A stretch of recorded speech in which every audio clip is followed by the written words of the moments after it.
In the previous lecture, we discussed an essay by G.N. Devi, and today in this new lecture, we'll be reading the much anticipated poems from the tribes of India. My name is Piyush Chaudhary, and I'm working as an assistant professor at the Department of English, Hansraj College, University of Delhi, and I welcome you all to Hansraj e-Samvaad once again. This lecture that I'll be taking today will be divided into two parts. The first half will contain the Munda song, the second half will contain the Kondh song. So in total, there will be two parts in this particular lecture. Munda song, as we know, it's from the Munda tribe, which is, it's basically a birth song sung at the birth of a child in their tribe. And the Kondh song is a death song, which is sung at the death of a child, of any death of any person in their tribe. So let me first now go to the Munda song. And the first song that I'll be discussing today is a Munda song. And I'll first briefly discuss the idea of what is the Munda tribe. And this is basically a tribe found in Jharkhand, West Bengal, Madhya Pradesh, some parts of Odisha, Northeast India as well. In fact, it's one of those legendary tribes because, they were anti-colonists. And we all know the famous freedom fighter Birsa Munda as well, who fought the colonists and the British and resisting colonialism with a deeply ecological consciousness as well. So the Munda tribes have a long history of ecological consciousness, and that is why in the previous lecture on G.N. Devi, the tribal songs that are there in the syllabus, one can clearly notice that there is a strong sense of affinity and love towards nature in the tribal songs, and the love towards nature is visible in this particular song as well, which is the song of birth. So in short, basically this song is sung by the members of the Munda tribe when a new child is born in their tribe. One can notice that in this song the predominant imagery, which is being employed by the composer of this song, is of nature. This particular song shows tribal love for nature. One can see that there is a love for the sun, right? The elements, love for the moon, natural elements, which are planets. So there is a love for the sky, love for the animals such as the cow and so many animals. So basically in the song, there is a tribal love for nature. At the same time, it shows an interdependence between human beings and the nature. The tribal love for nature shows how human beings are interconnected with nature and how closely they are associated with nature. On this note, let me first start, I'll read the first stanza. And I am quoting it here. My mother, the sun rose. A son was born. My mother, the moon rose. A daughter was born. So the first things that comes across is the reference of the sun. With the sun, that means, the star sun, which is out there in the sky. And, and then the birth of the sun, the sun, which is the offspring. So, and the daughter is related to the moon. So both these elements carry the respective qualities of their gender. And the moon has traditionally been associated with women, and a sun has traditionally been associated with the men, right? And hence when a daughter is born, the poet makes a reference to the moon. And similarly, the sun has been referred to and juxtaposed with the sun in the sky. So clearly, one can notice that there is an interdependence between human beings and nature. The symbols of nature are closely associated with human beings. Therefore, one of the most important themes, that comes across in the very first stanza is the theme of coexistence between all living creatures. The tribal tradition is to live with close harmony and coexistence with nature. Human beings live in coexistence with nature. Human beings live in close vicinity with nature, isn't it? So these are some of the elements. But on this note, let me go now to the second stanza, which is the last stanza. And the author says, a son was born, the cowshed was depleted, a daughter was born, the cowshed filled up. So one can see that more preference is given to daughters. Here I would digress a bit, and if we talk about the matrilineal societies in tribes, even today several tribes across the world are not patriarchal, but they are matriarchal.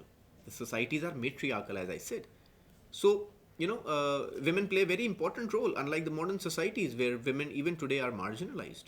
Right? Hence, today in the modern contemporary world, when we speak of women empowerment, when we speak of equality of genders, when we talk about, ecological consciousness, we must understand that age-old ancient tribes gave more importance to the women, perhaps, if not equal, perhaps more. And the proof of this is this particular song, which is an age-old primeval, esoteric song.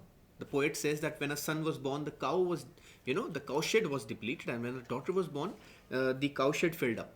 So therefore, the cowshed filling up was due to the daughter, and hence the preference for the female child in this particular tribe, that is the Munda tribe, right? And it is associated with prosperity. The young girl, which is the daughter, is associated with prosperity. A cow, what is a cow? A cow is associated with prosperity, right? The young daughter is associated with the cow, right? It has been a life-giving animal, a cow. It has, one of those, which provides nutrition to human beings, right? And that is why, not just in the Hindu societies, but in several old, primary, esoteric, ancient, old civilizations, the cow has been respected. In Hinduism, it is worshipped for sure, but in several other religions and tribes, the cow has been respected as one animal which has been really life-giving for human beings. So the daughter is compared with the cow, and the cow shows prosperity. Therefore, the daughter also shows prosperity. So this is the end of this short song on the birth of child in Munda community, and the tone is very relaxed, and the poet is at ease while writing this song. So as we know, it's basically a song which is sung when a child is born, right?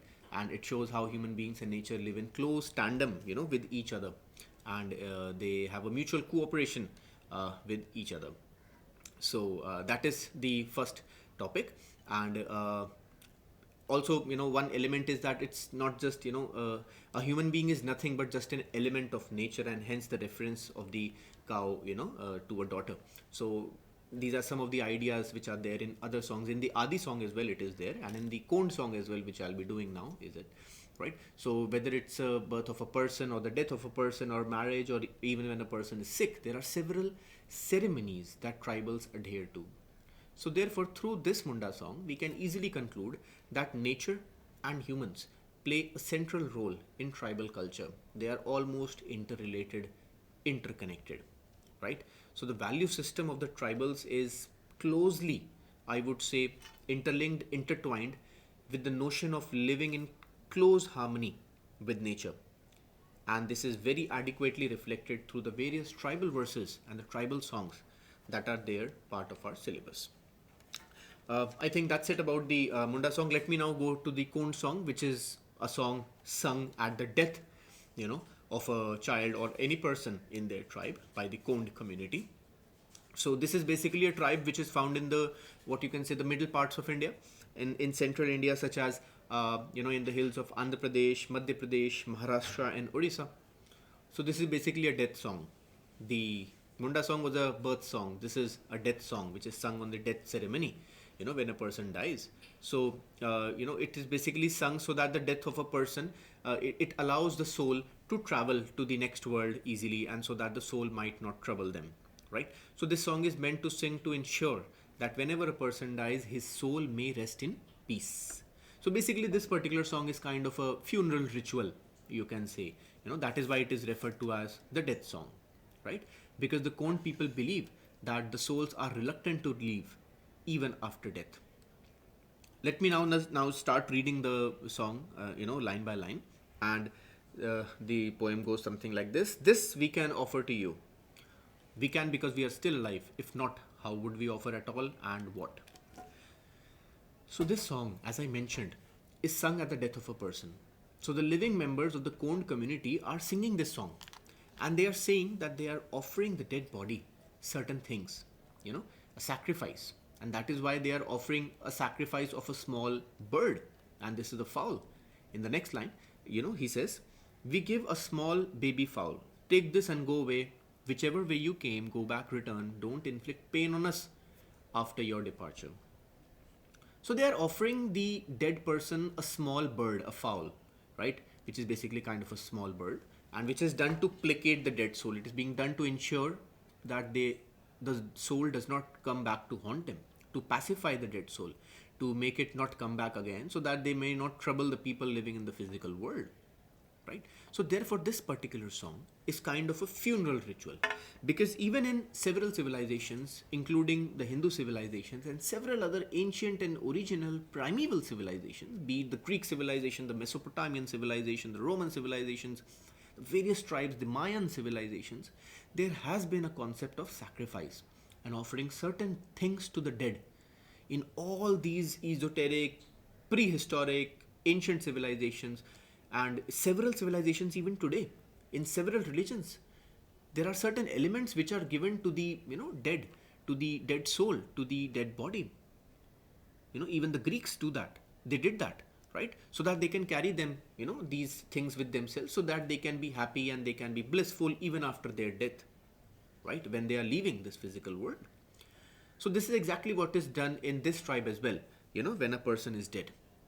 So therefore, once again, you will notice that there is a sense of affinity with nature. Natural elements and natural imagery are frequently visible in almost all parts of tribal literature. Even in this particular song that we just now read, that is the Song of Death, you can see that nature forms an important part of tribal literature. Animal, livestock, and offerings of animals. So nature imagery is predominant in some way or the other, right? So therefore, the entire, what you can say, worldview of tribal literature and those who lives in the tribe, those who live in the tribal communities, their whole lives are circled around, what you can say, the images of nature and ecological consciousness. So basically, it is a custom, this song that we just now read, it's a custom to offer something to the dead. And this song that we just now read, that is the Kondh song, is a part of their tradition. And as we know, these ceremonial rituals are performed to appease the dead, to let them know that, they should depart now peacefully and rest in peace, right? So the Kondhs believe that the spirits are still amongst them, this is not just here, but in several civilizations, in several religions, this belief is still there, that when the dead people, when a person dies, their soul may remain here if it is unsatisfied, right? So this also shows the importance and relevance of all these primeval civilizations. So therefore, through the song, they tell the soul of the departed one to accept what is being offered by, those who are still alive. But you will notice one thing, that this particular song does not have a tragic tone. The tone is not tragic, the tone is not sad, it's not a helpless song. Even though it's a death song, there is no amount of sadness here. So we can also conclude that the tribes, they celebrate death also in a way. Can we conclude that? Yes, of course. Because, he said, death is not thought of as end of life in several, what you can say, tribes. It's rather the beginning of another life. So once again, those esoteric ideas which are there in the Sanatan Dharam, which have been there in so many ancient religions, right? So it is still coming back, and this is the importance of tribal literature, right? When we talk today of a Viksit Bharat, when we talk today of Bharatiya culture, Bharatiya knowledge system, the IKS, the Indian knowledge system, right? The Bharatiya knowledge, of course, the genesis of those goes back to the ancient times. That is why reading tribal literature is all the more important for all of us, right? So because Abhi, just now I gave the example of how they consider that life, once a person dies, you begin a new life, right? So these ideas are there. This is exactly what the Kondh tribes also believe. And to ensure that they do not trouble the physical world again, the members of the tribal community offer them certain things as part of the custom to give, what you can say, offerings to the dead people. On this note, I will end the lecture, and I hope to see you soon in the next lecture, which will be on the Adi tribe, and I'll make a separate lecture for that. So please stay tuned for that lecture. I will attach that in the playlist, and don't forget to check out those. I hope these lectures are adding certain value to your preparation of your exams. Do let me know in the comment box what all you have to discuss, what all are there, if there are any suggestions, any points, any discussions, and please share this video lecture with others as well. And I will see you shortly in the next tribal song on Adi tribes, which is the Adi song. And thank you. Goodbye. Jai Hind.